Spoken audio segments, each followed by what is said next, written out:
Happy Wednesday, beautiful people. I figured I'd give like a little dramatic pause or something just to get everybody's attention, let them know I was live. Top of the day, everybody. First of all, before we do anything, before I even get the date, let me just first say thank y'all for hanging out with me every morning just to study, have fun, and be goofy.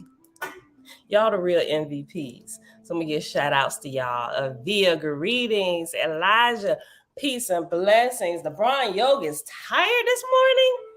Man, get in that meditation chamber.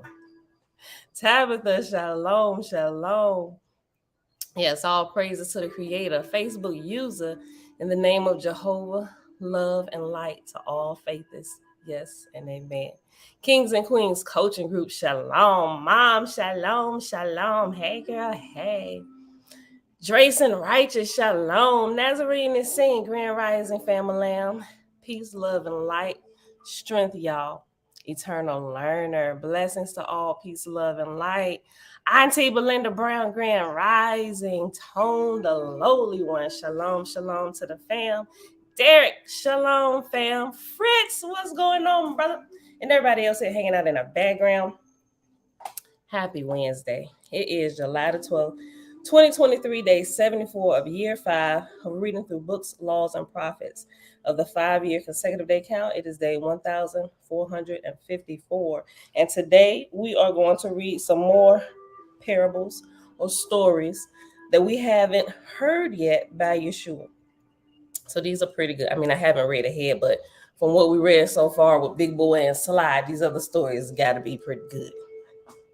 So we're going to start it on page 468 in the Holy God Spell section of the Holy Megillah, also called the Secret Nazarite Scroll, chapter 28, verse 259.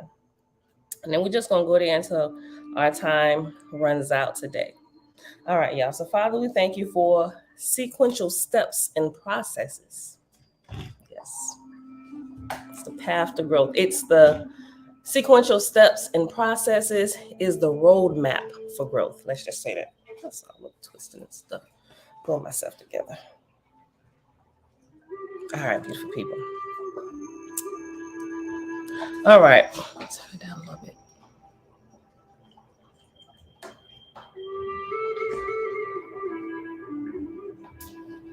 Okay. A story told by Yahshua, the repentance of Alexander. Hold on.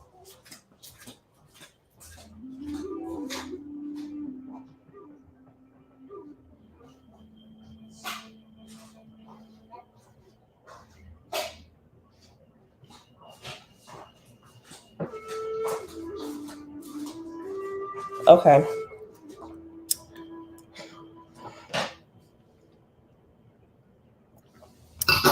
All right. Verse 259. Yahshua told the following story. He said, Alexander conquered much of the known world, but the unknown worlds were unknown to him. Yea, he fancied himself a great philosopher, but he remained unknown to himself. Yea, that rich king of the world was in poverty within. But behold, this story has a happy ending, and that ending is a new beginning.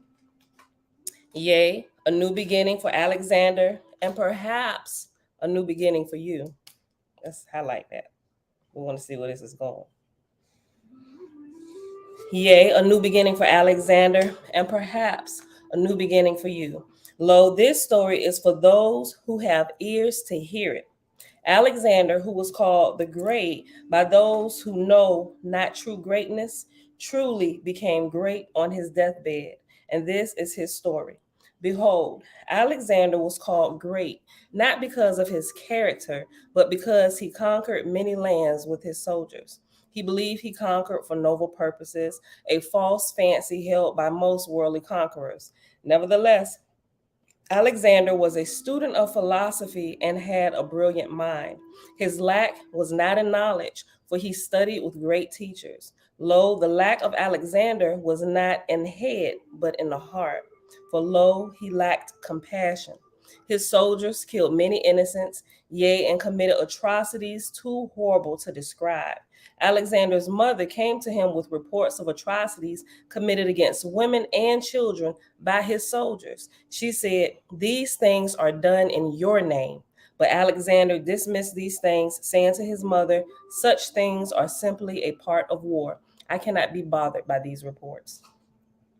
Many years later, after his soldiers had conquered most of the known world and had invaded northwestern India, Alexander met an elderly yogi. The yogi was a master astrologer, and fascinated by astrology, Alexander demanded that the yogi use his art to determine when he, Alexander, would die and what would be the sign that his death was imminent.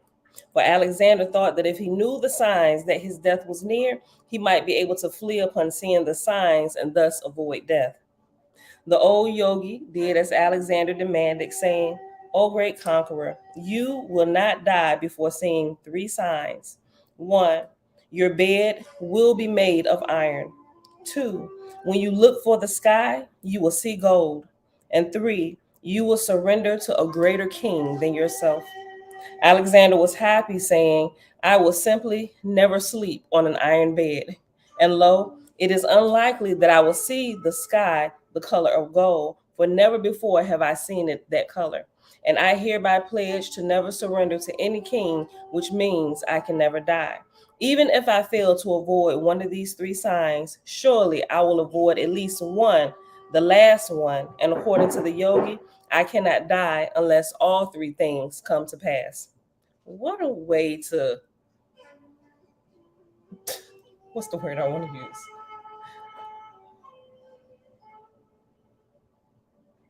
The word, it eludes me at the moment. Oh, but what a way to think about this to try to avoid death. Even if I fail to avoid one of these three signs, surely I will avoid at least the last one. And according to the yogi, I cannot die unless all three things come to pass. Sometime afterward, while marching toward Persia, Alexander was taken by a terrible fever. He was so sick that he passed out and fell from his horse. His men ran to where he had fallen and found him to be unconscious. Because the ground was muddy from a freak storm, a high-ranking officer took an armored coat made of iron chain mail and placed it on the ground beside Alexander. This was the expensive kind, lined with 40 layers of silk. Some soldiers lifted Alexander and placed him on the bed of iron chain mail lined with silk. Some soldiers lifted Alexander and placed him on the bed of iron chain mail lined with silk.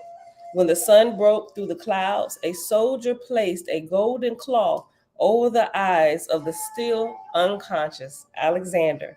Behold, when Alexander awakened and opened his eyes, he saw not a blue sky, but a golden sky due to the golden cloth over his eyes. Removing the cloth, he realized that he was upon a bed of iron chain mail. "Alas!" Alexander exclaimed, "two of the three signs of my death have come to pass. I must avoid the third at all costs." But Alexander did not avoid the third sign, and that was a very good thing. For lo, it is the third sign that led to Alexander's salvation. Behold, as Alexander fell deeper into the fever and suffered delirious dreams, he was haunted by the faces of the thousands of men, women, and children whose deaths he had caused. Yea, and he kept remembering the words of his mother spoken years before, when she warned him of the many unspeakable atrocities committed in his name by his soldiers, often at his direct command. As he passed in and out of consciousness, he felt that he was in the fires of hell. Yea, he was in great torment, for his conscience was burning in the fires of guilt.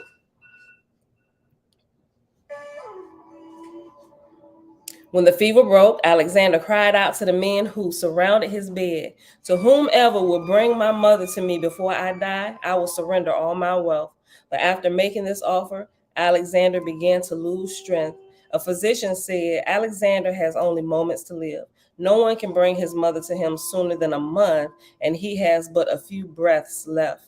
Behold, in his torment of guilt, Seeing the faces of his many victims, the last moments of Alexander's life were spent in repentance.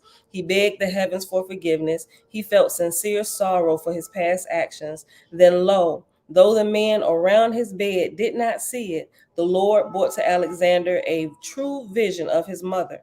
And Alexander begged his mother's forgiveness, saying, I should have heeded your warnings, dear mother. She hugged Alexander and comforted him with motherly love.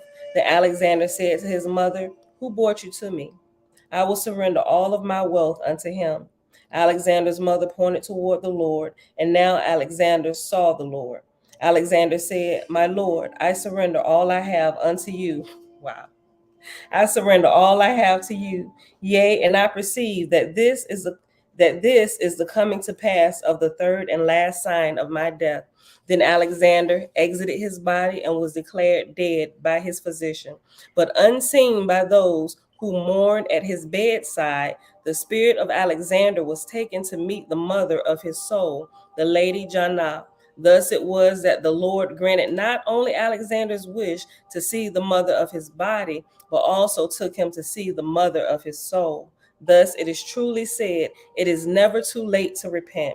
But it is also truly said, the sooner you repent, the less carnage you cause. That was good. And I like the way that they said he died. They didn't say he died or, he took his last breath. They said he exited his body. I like that. I'm going to highlight that. Verse 321. Then Alexander exited his body and was declared dead by his physician. All right, the next one. A story told by Yahshua, the tree spirit and the young woman. DC, shalom. And everybody else that came in the last few minutes hanging out in the background. Happy Wednesday. All right, verse 326, on page 470 in chapter 28 of the Holy Gospel, Holy Megillah. A story told by Yahshua, the tree spirit and the young woman. Yahshua noticed that a group of young women were mocking one of their peers and a girl of perhaps 18. Lo, the young woman mocked the girl for having married an Ethiopian man of black skin, saying, It is a shame to mate with a man of different skin color than your own. Your children will be mongrels. Hearing these words, Yahshua approached the young women and told them the following story. Yahshua said, There once lived a family who lived in profound harmony with nature. Indeed, they so closely walked the way of the green lady, and that the Alafim and the creatures of old Eden openly befriended them. The family was called Aleph friends by the holy Alafim. And they were called unicorn friends by the unicorns, and were called many silly names by the very silly fairies who also befriended the family. Here follows the story of a young maiden from that family. Her name was Enchantment. She was the daughter of a great wizard and wizardess. Her father's name was Justice, and he was of the green wizards of the white rose, which is of the order of Isha. Her mother's name was Mercy, and she also was of the green robe of Isha. Behold, this family lived in a beautiful forest, and it was there that an amazing thing happened. The human maiden, Enchantment, mated with the spirit of the holy tree. This was possible because, in an act that is rare, this tree spirit took human form by night out of love for the maiden. The story of this unusual mating now follows. One beautiful day in spring, the lovely maiden Enchantment was walking in a sunny meadow near her home in the forest. Yea, the weather was delightful, as were the surroundings. The air smelled of green life, the happy sound of a bubbling spring of crystal clear water accompanied. Hold on. I thought that was a period. That is not a period. That's like the D, the little tail of the D kind of like broken up. It looked like a period. Okay, let me read the whole verse again. 343. Yea, the weather was delightful, as were the surroundings. The air smelled of green life. The happy sound of a bubbling spring of crystal clear water accompanied the songs of happily chirping birds, and hummingbirds danced between branches. In the center of the meadow was a beautiful oak tree, and beside it was a large rock. The rock made a perfect chair. In the comfort of the shade of the oak tree, Enchantment played her hand drum and sang songs. Lo, she also talked to the oak tree, though it did not answer, telling it all of her hopes and dreams, even reciting poetry that she composed just for the oak tree. At the end of this wonderful spring day, Enchantment told the tree, I will come visit you every day this spring. Yea, I will eat lunch each day beneath your branches. And she kept her promise. Yea, not only did Enchantment visit the oak tree in the meadow every day that spring, but also every day that summer, always having lunch in the shade beneath the branches of her friend, the oak tree. And after lunch each day, Enchantment spoke to the tree. Though it never answered, Enchantment felt that the tree could hear and understand her. More than that, Enchantment felt goodness emanate from the tree. It was that goodness that caused her to love this tree. It was that goodness that caused her to love this tree, yea, and to open her heart and mind to the tree. Each day after visiting the tree, Enchantment hurried home before dark, for she lived at home with her parents and siblings and was in charge of making dinner and doing the dishes. But on the first day of fall, things changed. Behold, Enchantment was unable to make her lunchtime visit due to a special work project at home. When she finished work that evening, she put on an extra tunic for warmth and for the first time went to visit the oak tree after dark. Lo, with the candle in hand, she approached the spot where the oak tree should be, the center of the meadow. But where the tree usually stood, lo, there stood a young man. Yea, in place of the tree, Enchantment saw a healthy, handsome young man with muscular arms. His hair was long and blonde. Lo, his eyes were blue like the sky. Though he was extremely attractive, his skin was green. But she did not hold the color of his skin against him. Of more concern was his attire, or more precisely, lack of attire. Behold, he was entirely naked. Of more concern was his attire, or more precisely, lack of attire. Behold, he was entirely naked. Wherefore Enchantment took off the extra tunic that she had worn this night. Lo, she handed the green tunic to the young man, and he put it on. Then he sat on the rock with Enchantment and played his wooden flute. I'm gonna keep going. It was music like unto the songs of birds and the wind blowing through branches. Lo, after the music, they talked until it was nearly sunrise. Wait, how old is this girl, Enchantment? That she ain't came back into her parents' house at curfew. Hold on. A group of young girls. Okay, let me make sure I'm keeping the story together. Okay. Lo, after the music, they talked until it was nearly sunrise. They talked about Mother Nature, of gardens and forests, streams and fairies, flowers and fruits. Though she had never met a human with green skin, neither had she met anyone as good and wise as this young man. The color of your skin is different than mine, she told him, but your heart and mind are one with mine. But your hearts and mind are one with mine. Hold on. Let me just highlight that.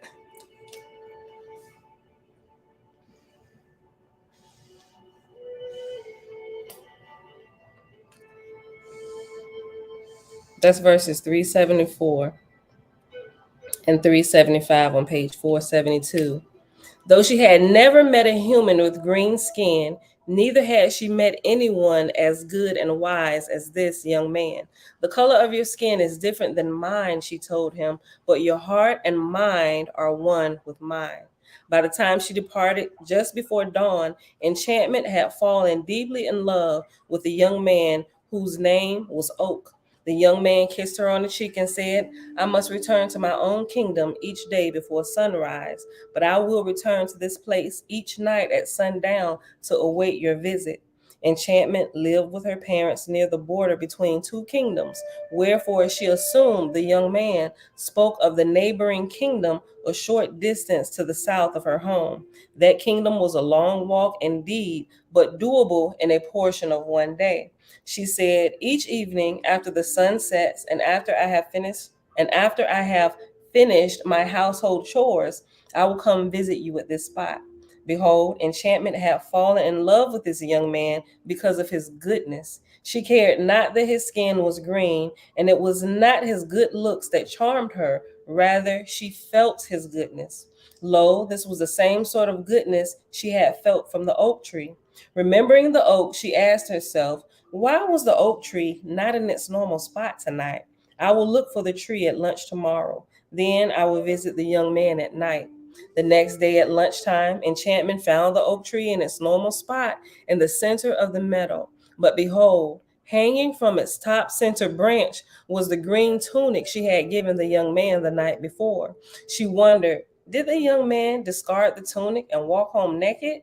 That night, after doing the dishes, the sun set, and it was the appointed time for Enchantment to go meet the young man in the meadow. But lo, her dog went into labor and she stayed home to help deliver the puppies. Just before sunrise, the last puppy safely just before sunrise, with the last puppy safely delivered, Enchantment ran out the door toward the meadow to meet her beloved. She hoped to arrive just in time to meet the young man before he returned to his kingdom at sunrise. Behold, Enchantment ran fast but did not beat the sunrise. Rather, she arrived at the very moment the sun rose over the hill and touched the center of the meadow. Can you guess what she saw? Lo, Enchantment saw the young man, her beloved, again, standing in the spot where should be the oak tree. But behold, with the touch of the sun, the young man began to sparkle and change form. Where he had stood, now stood the oak tree. The young man had vanished. Enchantment now knew the truth. The young man and the oak tree were one and the same being. That night, after sunset, Enchantment returned to the meadow and met the young man. She said, my beloved, I perceive that you are the same being that appears as an oak tree by day, a tree that graces this meadow, a tree by which I sit each day at lunch. Tell me, why do you become a man by night? The green-skinned, handsome young man, Oak, replied, each day, Enchantment, you come and sit beside me at lunch. You share your heart and mind, yea, and speak to me as if I were your friend. Lo, in the form of a tree, I am unable to answer. Wherefore, through the magic of the Alafim who tend this forest, I want to go to a magical forest. Hold on. Look, I know this is a story, y'all, but I get super excited and I return to my childhood days. Listen. Wherefore, through the magic of the Alafim who tend this forest, I arrange that I may appear in the form of man by night, but I must perform my duty as a tree by day. And I must confess, I have fallen deeply in love with you. Yea, I would marry you were it possible. But alas, my beloved, that is not possible. For lo, what kind of husband would I make? Each day I would become a tree, and even when in human form, I would be an embarrassment due to my green skin. Enchantment replied, you emanate goodness, beloved, and I choose to spend my life with you. True to her word, Enchantment married the young man. Behold, at their wedding, which was held after sunset, Enchantment overheard some of the wedding guests mock the green skin of her new husband. One of the guests said to Enchantment, it is a shame to mate with a man of a different skin color than your own, for your children will be mongrels. Enchantment replied, love does not prefer one skin color over another. I like that, so I'm a highlight. I know a lot of people don't agree, but whatever.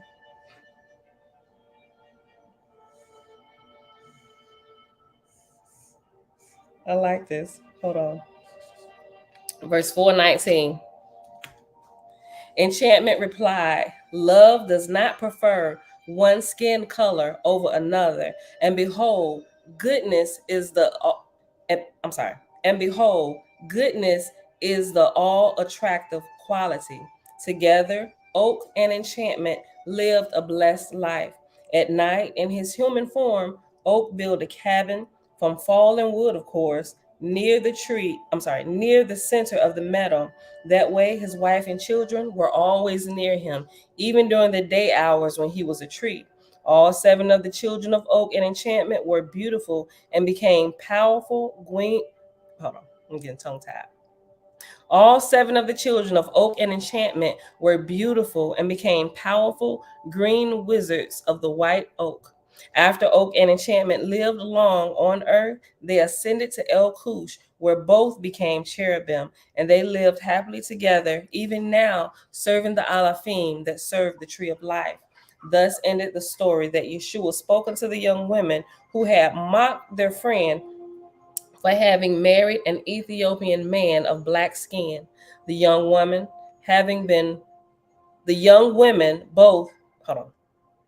The young women having been both entertained and enlightened by the story, repented of their prejudice. That was really good. The next story, a story told by Yahshua, the butcher and the spiritual life.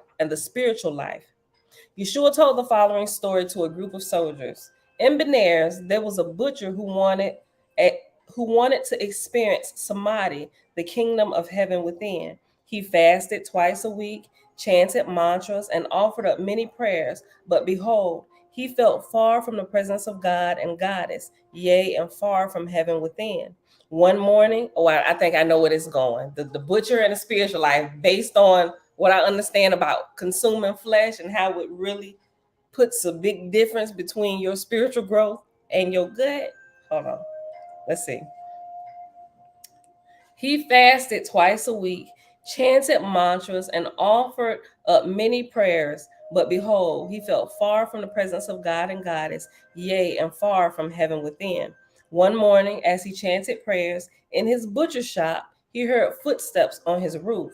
Lo, the footsteps were many and loud, so the butcher grabbed his sword and went to investigate. On his roof were 3 men dancing a jig. The butcher shouted at the men, "What are you doing?" One of the dancing men replied, "We are shepherds who have lost our sheep." The second dancing man added, "We are looking for the sheep." But the butcher mocked, saying, "How do you fools expect to find your lost sheep? By dancing on my roof." The third dancing man replied, "In the same way you expect to find samadhi in your butcher shop."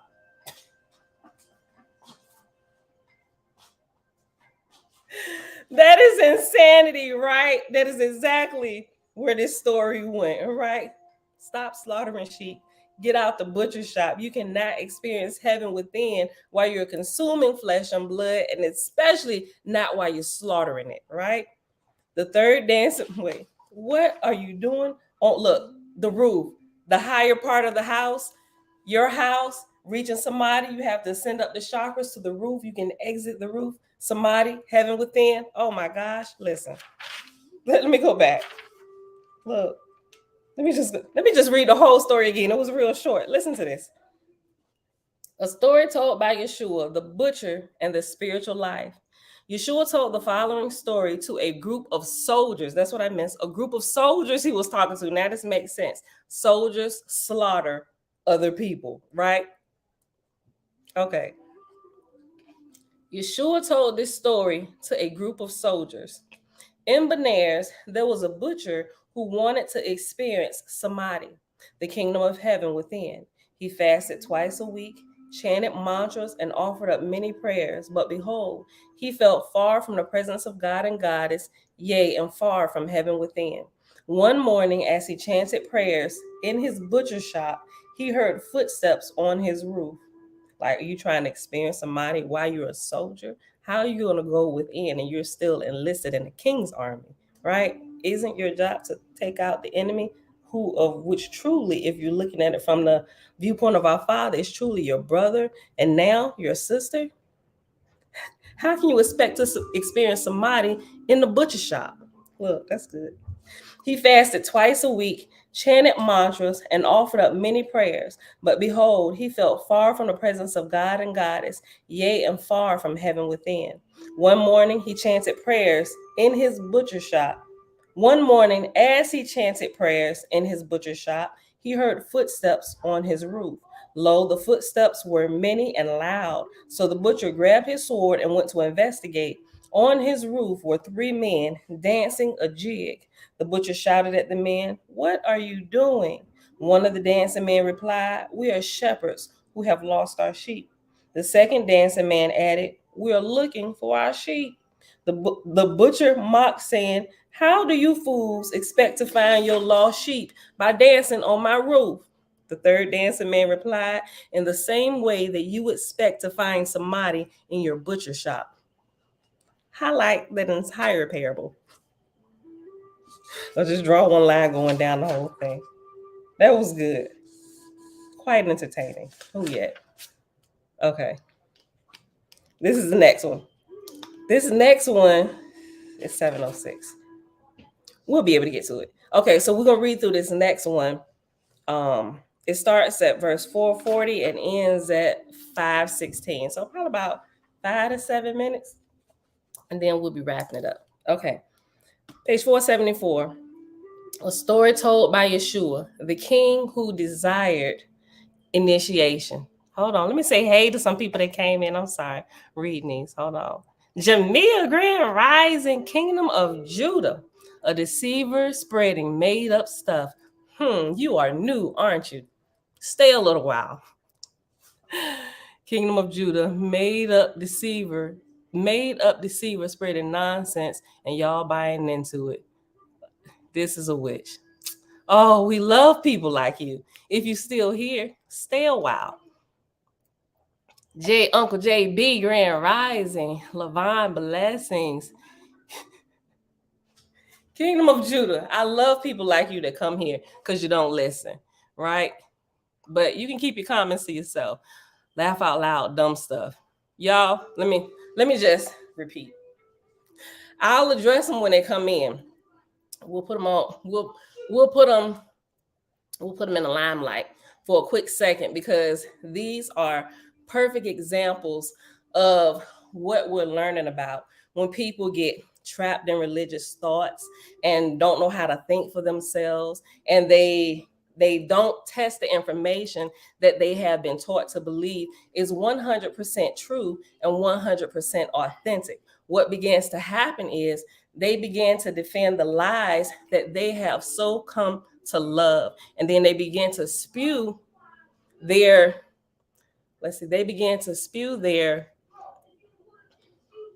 emotions and vomit their emotions out on everybody else from their perception of deception, right? We love people like you. Dreadful Cosmon, peace to the chat. Eternal learner. The butcher parable resonates deeply for me as it is a dilemma in life. As it is a dilemma in life, with especially right now. I'm reading it wrong or something, but I know what you mean. It resonates with you because it helps you to kind of see what's going on in life, just in my words.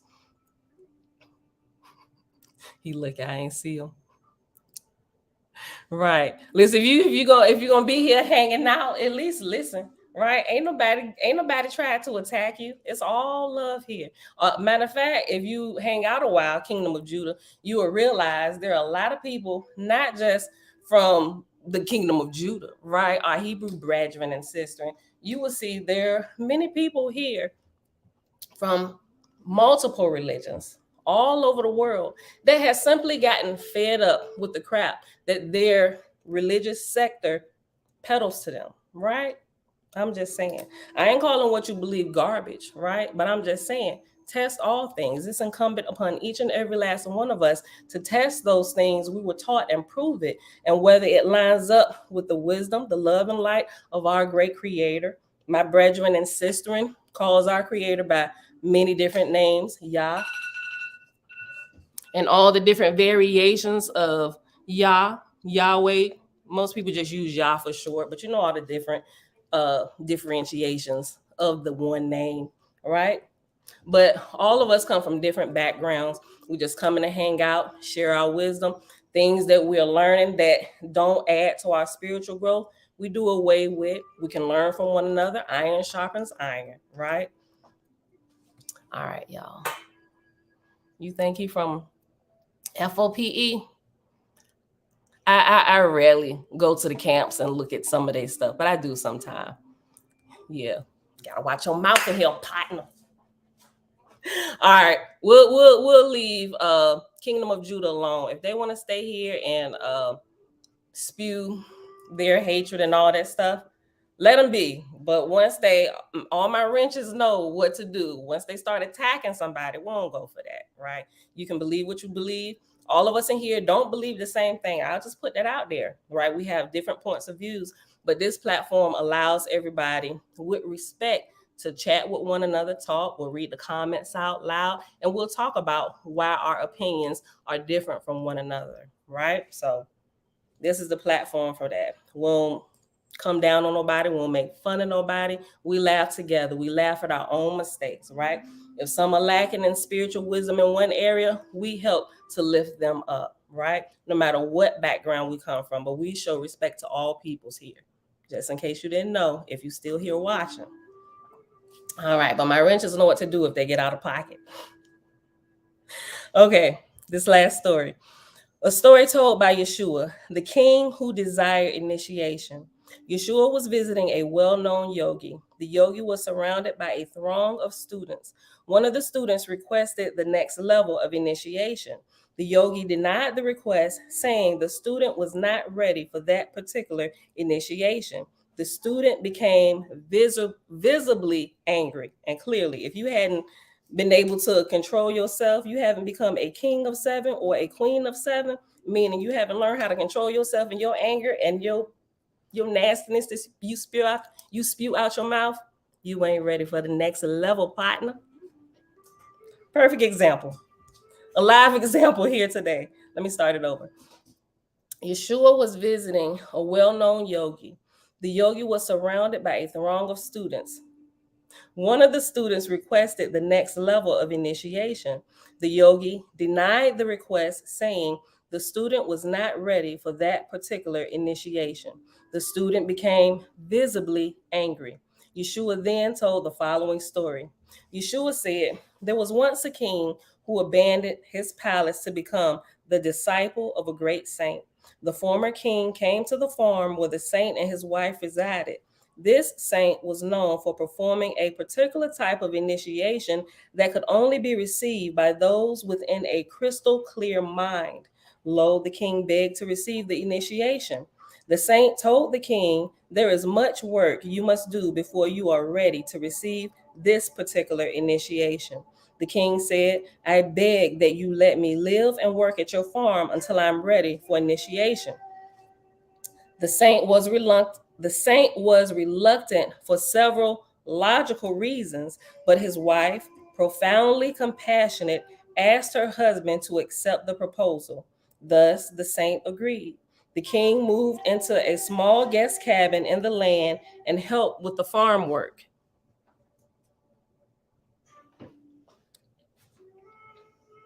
Verse 455, page 474. I'm going to read 454 again. Verse 454, page 474. The king moved into a small guest cabin on the land and helped with the farm work. When it rained, he worked in the house doing humble chores such as sweeping the floors and washing the dishes. After 6 years, the saint had not yet offered initiation to the former king. The saint's wife, speaking privately to her husband, said, the king has worked hard at humble tasks for 6 years. Rather than the rich dainties of the palace dinner table, he has dined on whatever simple foods we have set before him, always without complaint. It seems to me that he is deserving of the initiation he desires. The saint was reluctant, saying, in my view, His mind is not yet crystal clear, and it must be so to receive this particular initiation. His wife said, by his humble behavior and hard work, it seems that he must have a clear mind. Do this for me, husband. Conduct a test. I love this. Test everything, conduct a test. Let me highlight it. Do this for me, husband. Conduct a test. Take a big bucket of wet manure and climb atop the barn. Then, when the king walks by, drop the wet manure on his head. Oh boy, listen to this. Highlight this.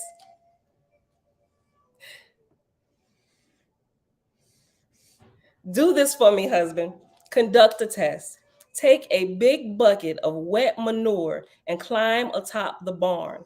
Then, when the king walks by, drop the wet manure on his head. By his reaction, you will know whether or not he has a crystal clear mind. Her husband, the saint, agreed to conduct the test. The saint hid atop the barn and waited for the former king to walk by the spot. When the king walked by, behold, the saint, dressed as a beggar, dropped the wet manure on his head.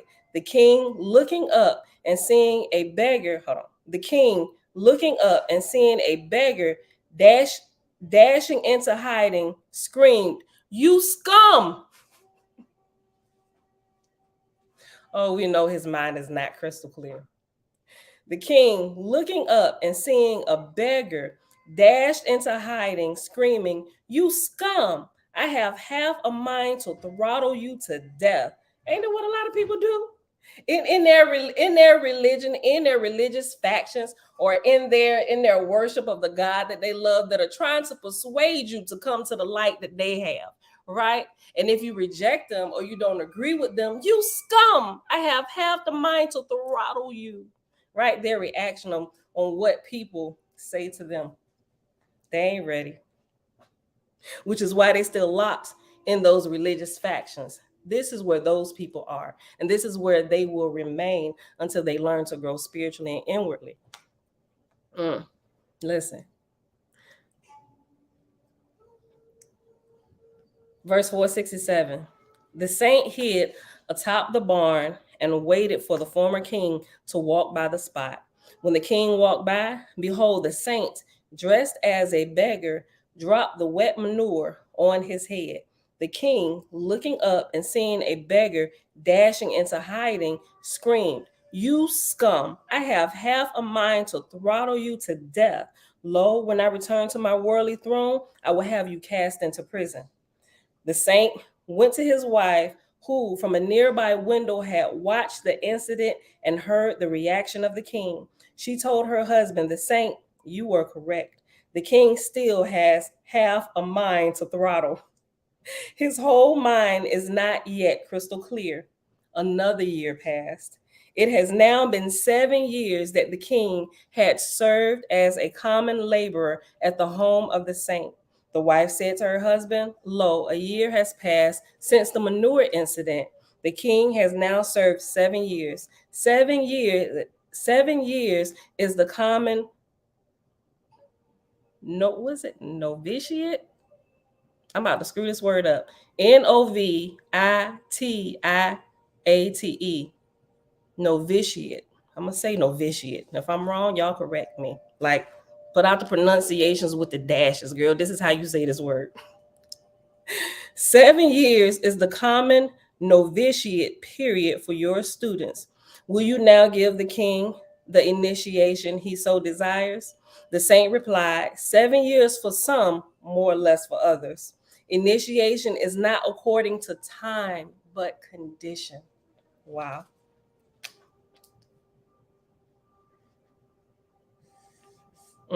So what is you doing in your 7 years, or in your 37, 52, 66-year-old body? Initiation is not according to time, but condition. And if we look at a lot of our teachers and elders and mores and master prophets and apostles and teachers and preachers and evangelists or whatever, they think just because they have tenure in their ministry position or whatever, that they can high rank and move into other levels, which is why there is no power within the church or within our Hebrew camps, our brethren and sisters and other religious factions. They think because of tenure or time, they get the privilege to walk in the spiritual gifts that will manifest if you spend time organically and grow, and not just doing it for the sake of doing it. Yes, I'm being holy and more righteous than others. Boy, boo. Girl, boo. Get out the way. Initiation is not according to time, but condition, right? Time, as it is counted by the world, again passed. Years rolled into other years. Then, at the moment that the saint perceived that the king's mind had become crystal clear, he placed his hand on the crown of the king's head and said, "Tag, you are it." Lo, in that moment, the king left his dense body and ascended into an immortal body unto the seventh heaven. There, the Sun King, Abraham, in my Hebrew tongue, Brahma, in your tongue, told him, "I ask that you go on a mission back to the dense body you left on earth. Go back and use that body to teach the beings in that contested world." And so the king returned to his body that still sat at the farm of the saint. When he entered that body and opened his eyes, it seemed that but a moment had passed in earth time. Lo, the saint stood beside the king, grinning, and the wife of the saint, having observed the initiation ritual from the window, exclaimed, "Ah, I understand." The former worldly king said, "I will return to my former kingdom. Yea, I have accepted a mission from the Sun King." The former king did, in fact, return to his former kingdom, but not in the garb of a worldly king did he return, and his former palace was not his destination. Behold, the king returned in the garb of a beggar. He wandered in the forest around the palace, tending the sick, feeding the hungry, and sharing words of wisdom. Then, as chance would have it, the current king, while on a hunting trip in the forest, spotted the former king and, recognizing him, was amazed. The current king had been the chief military general of the former king and also cousin, and was dismayed to see his relative and mentor in the rags of a beggar. The current king spoke to the farmer. The current king spoke to the former. "Old friend, come back to the palace. I will make you my chief advisor. You will live in luxury to the end of your days. For lo, I have never forgotten the kindness you showed unto me in years long past, making me your general and then naming me your successor. Please return to the palace to grow old in fine clothes." The former king, sitting beside a rushing river while mending his garment, replied, "This sewing needle came with me when long ago I left the palace. If I throw my sewing needle into this river, can you retrieve it and bring it back to your palace?" The current king replied, "This river is wide, deep, and rushes rapidly. If you throw your sewing needle in this river, I would not likely be able to return it to the palace." The former king said, "Like my sewing needle, I am not likely to return to the palace. Even so, I aid your people, for lo, I now serve the people who once served me." This is beautiful. "Yea, and I serve the creatures of the forest Even so, I aid your people, for lo, I now serve the people who once served me. Yea, and I serve the creatures of the forest that I used to hunt." The current king sat up late that night contemplating the words of the former king, who was now a saint. In the morning, he gave up his hunting expedition. He said, "Why hunt when one has found?" Thus ended the story of Yahshua to the throng of students gathered around the yogi. And that is the end of that story. So the next story, it's quite a few more stories in here, but we're going to get into these tomorrow, right? Okay, but this is where we pause today. This was really good today, especially with our live example. Do y'all agree? Misha, hey girl, hey, rise and grind, sis. All right, y'all, let me put my little notes in here. Let me put live example today. Matter of fact, I'm gonna put it in the title. Live example today. I'm gonna highlight it for everybody to see, just in case, somebody wanna, where was it at? Hold on. 76. Live example with Kingdom of Judah. I love you, bro. Or it could be sis. I don't even know by the name, but welcome to our dojo.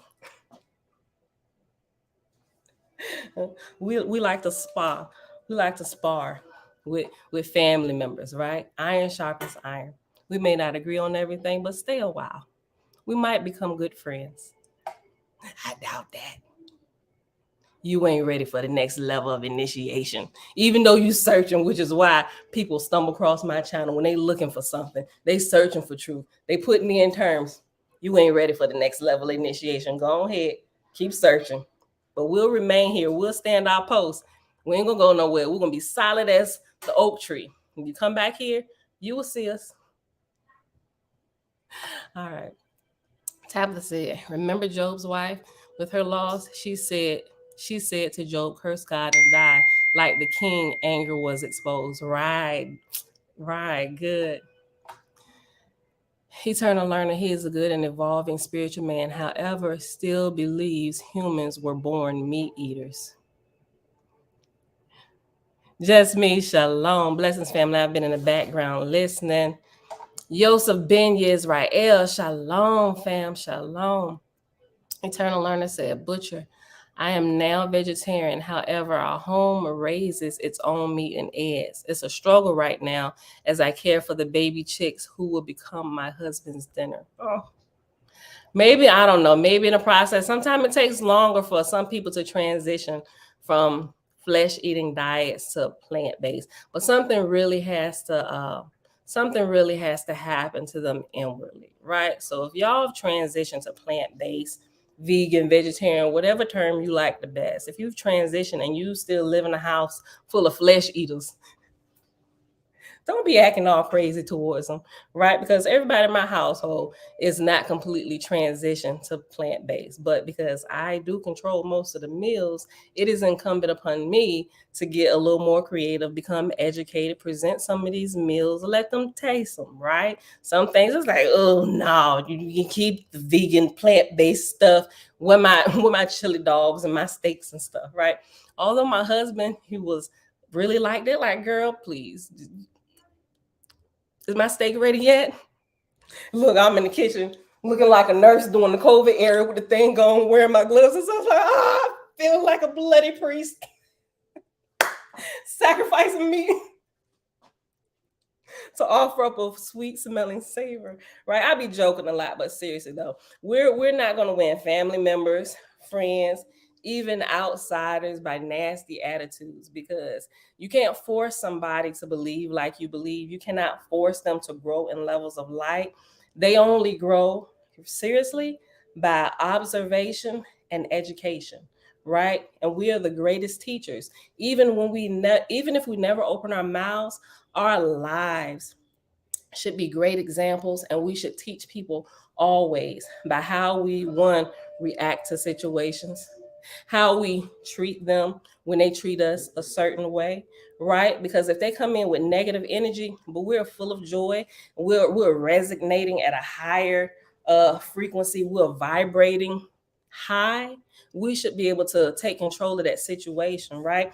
You ever notice when somebody comes to you with a nasty attitude, you can immediately take control of the situation by changing the energy. Don't get them that same energy they're giving you, right? Because it's going to escalate the situation, and it's going to go further than what anybody ever really wanted to go. When a lot of times the person who is spewing or vibrating at a lower vibrational level, they're coming in nasty, mad, angry. First of all, it probably really ain't got nothing to do with you some of the time. Some of the time, you are the very cause of that fight you about to get, right? But a lot of times, if we would just step back, assess the situation, they're probably having a bad day. They're probably fed up. You done probably pissed them off. Think about, okay, what did I do? Wait, hold on. Something is wrong. Stop. Do not match this energy. This is not the type of energy we want to match, right? We want to bring it to a higher level. Respond to them from a higher energy to help bring them down, right? They may not go all the way down. Some people, they gonna fight to the very end, right? You just got to learn how to assess the situation, and if it come to blows, you got to learn how to be a master. You got to learn how to deflect the blows. Sometimes, I don't know, sometimes you might punch them right in the mouth. But listen, I ain't there yet. The Lord's still working on me. Hey, son. Hey. Mm-hmm. What?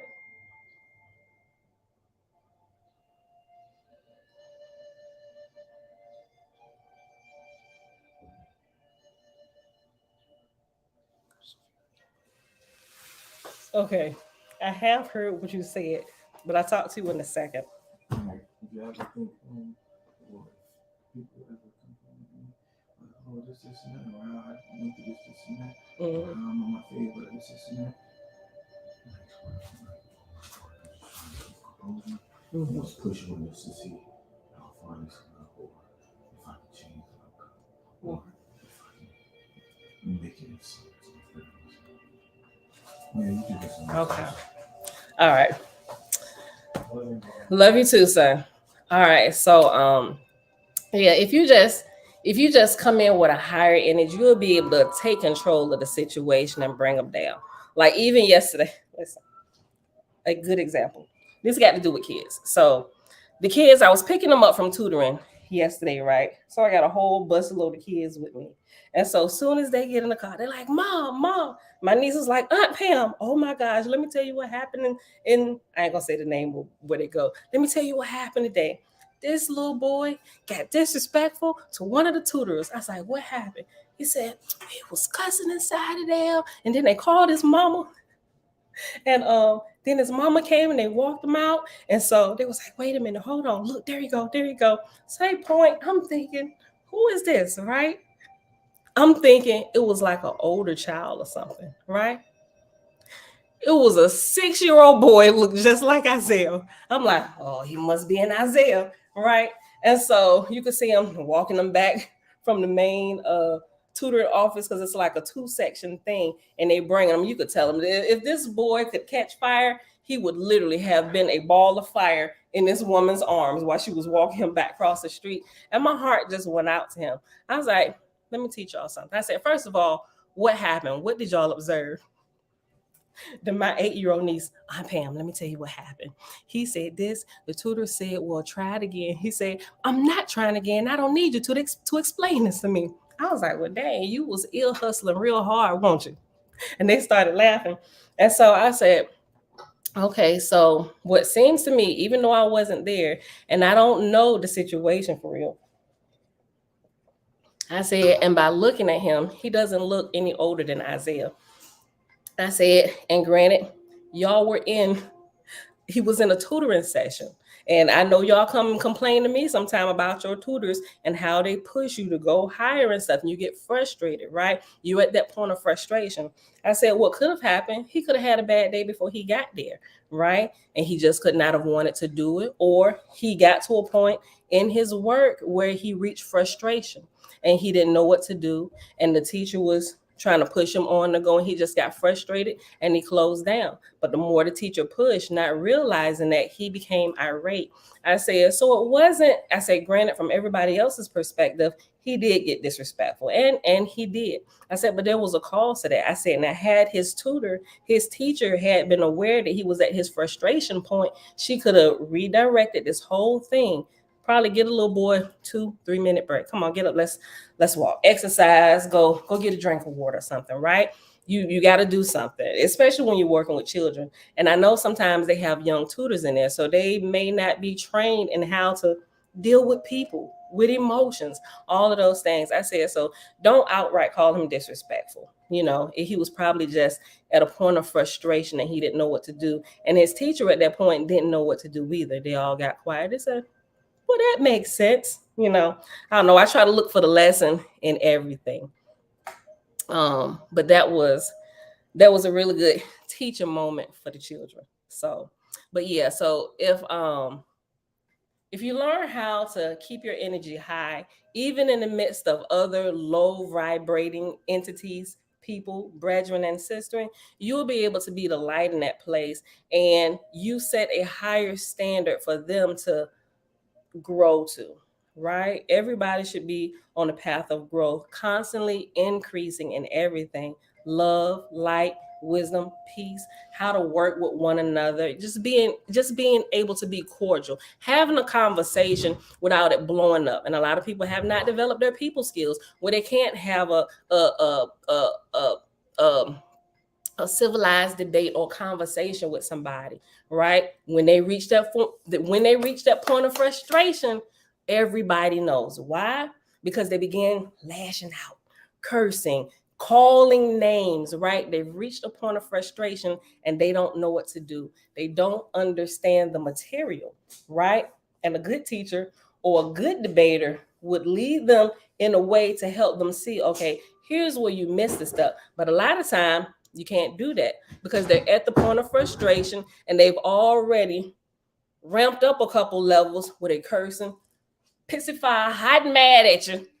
Now they're taking jabs at you, at your text, or whatever it is that you're trying to teach them or show them, or trying to help enlighten them with. They've reached points of frustration, right? Like our dear friend, Kingdom of Judah, they're at a point of frustration when they came in, and we began to see that. They began outwardly lashing out, trying to convince other people that this is not the place to be, not realizing that everybody here are at different levels of learning and understanding and spiritual growth, right? And this is not the way we react. This is not the way we have learned to react when we come to points of frustration. Points of frustration have brought us all together. And not just us, but people all over the world who is just sick of the crap, sick of the religious people, sick of the camps, sick of the debates that never go anywhere. Not all of them, because we have some good educational debates that actually raise people to a higher light. Shout out to the Creator Gang. Right? But what we have to realize in our levels of growth, what we really have to begin to focus on is people, right? Not the text, but people, and learning how to deal with people. People is our, apart from our own personal individual spiritual growth, people is the next in line. That's our next care. It's really actually like one and the same, right? But you have to learn how to be a queen of seven or a king of seven, or learn to master yourself before you can help teach other people to master themselves. Pull the log out of your own eye before you seek to remove the stick or the speck that's in your brother or your sister's, right? So we learn day by day, and hopefully as the days progress, you take those lessons and bring them along with you so that you can get better and grow higher, raise higher, not just spiritually, physically, mentally, emotionally, but spiritually in all things, because they all should be growing in tandem, simultaneously together. You shouldn't be a 47-year-old adult, but a kindergartner in spirit, right? That is terrible, right? There is major lack there. And a lot of these camps, churches are being led by fully grown men and women, but they are kindergartners in spirit, and they have not yet reached the level of spiritual growth that would legally authorize them to be in such positions, right? So let's be mindful of those things. Yeah, so don't come down hard on, hold on, let me go back up here. I got into all that. Eternal learner, about the butcher, right? So go easy on your family members and people around you who still haven't learned how, or still haven't yet transitioned, right? But if you be in love and light and wisdom, education, if they ask you for it, don't go giving people stuff they ain't asked you for, right? Just live your life, and you got a green light when they come ask you a question. But other than that, don't go telling people why they shouldn't be eating meat and all this other stuff. They don't care, right? If they're not ready for it, you're just casting your pearls amongst swine, not calling your family and friends swine, but y'all get it, right? Don't nobody want unsolicited information. Remember that. Spiritual people growing spiritually have to remember that, because we get super excited about what we're learning and now we want to go share it with the whole world. They don't care about what you're learning. They didn't ask you. If I was looking for it, I'd come ask you. Why are you talking to me? Get out of my face. They don't care, right? But when they come ask you, you have a green light to begin to share with them, right? And also learn how to read them, their body signals. Don't overload them with information. You'll be able to see the signals when they can't take anymore. Stop it, right? We should be growing. We should be able to foresee, help them grow, right? It's incumbent upon us. People who are lower, it's us. We have to get ourselves under control so we can recognize, see, and sense. Apply when appropriate, pull back when it's enough, right? It is enough. All right, beautiful people, that's it for the day. We got to get out of here. Easy. We recorded, fam. You can always go back. I would recommend that you go back and listen to the one today. I know a lot of people I can't go back and watch the recordings when it's not live because the interaction is not there. But I want to admonish you when you get a chance. Go back and watch this one today. Real live example happening. Shout out to the Kingdom of Judah. I love y'all. It is Wednesday, July the 12th, 2023, day 74 of year 5 of reading through books, laws, and prophets. And of the 5-year consecutive day count, it is day 1454. What that means is we have been here for 5 consecutive years, live, talking, reading through all of these different religious texts, putting everything on the table, weighing truth against error, recognizing truth, separating it from error. What we can use, we keep, apply when needed, when appropriate. What we can't, we discard, right? But we're learning how to triage information, realize that truth has been scattered all across the world, just like people all across the world. We're learning how to go get those things we need as we grow, apply it to our life, and continue to grow spiritually, right? So that means we have been here consecutively in day count 1,000. We've been live 1,454 days, but that doesn't even count the Sabbath days where we take a rest and my couple vacations and my hiatus, right? When I'm like going offline for a couple days, boom, right? But that's 5 years. That's that count. 1,454 days that we have been here since November 2018. And what we read today was pages 468 to 474 in the Holy Megillah, also called the Secret Nazarite Scroll. We are in the section of the Holy God Spell, and this was chapter 28. All right, y'all, that's it for today. We'll pick up the rest of these parables and stories tomorrow when we come back. I will see y'all back here tomorrow morning, bright and early, 6:15 a.m. Eastern Standard Time. Bruce. But I see through you.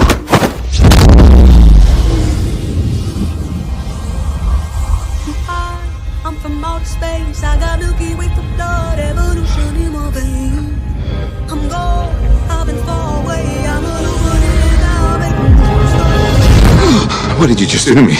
I pushed your astral form out of your physical form. What's in that tea? Psilocybin? LSD? It's just tea. With a little honey. What just happened? For a moment, you entered the astral dimension. What? A place where the soul exists apart from the body. Why are you doing this to me? To show you just how much you don't know. Open your eye. Been dreaming about flying for a long time. I had a vision from the birds, they want a cold sign. What's happening? This isn't real, this isn't real, this isn't real, this is... Dreaming about flying for a long time. I had a vision from the birds, they want a cold sign. His heart rate is getting dangerously high.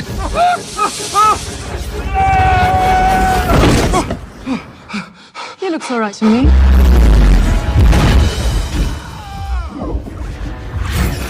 You think that this material universe is all there is? I don't need gravity, I don't need What mysteries lie beyond the reach of your senses? Existence Mind and matter meet. Thoughts shape reality. I don't need gravity, I just need growth. I'm a fine line, yeah, I'm a mislead of this illusion. I am not really here, I'm an intrusion. I don't swim or sink, I just float. Some benevolent and life-giving, filled with malice and hunger. Dark places where powers older than time and waiting.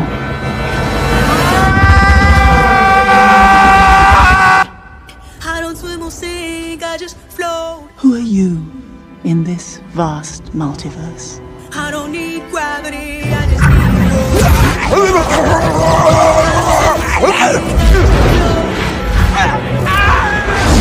I don't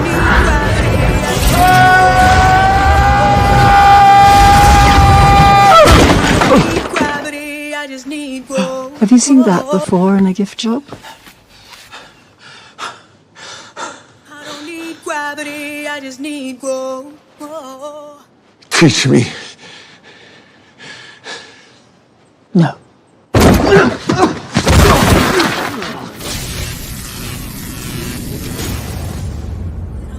It's an earthquake rumble. I won't ever ever fall, never stumble. And I don't need to be humble. Break down walls like Jericho crumble.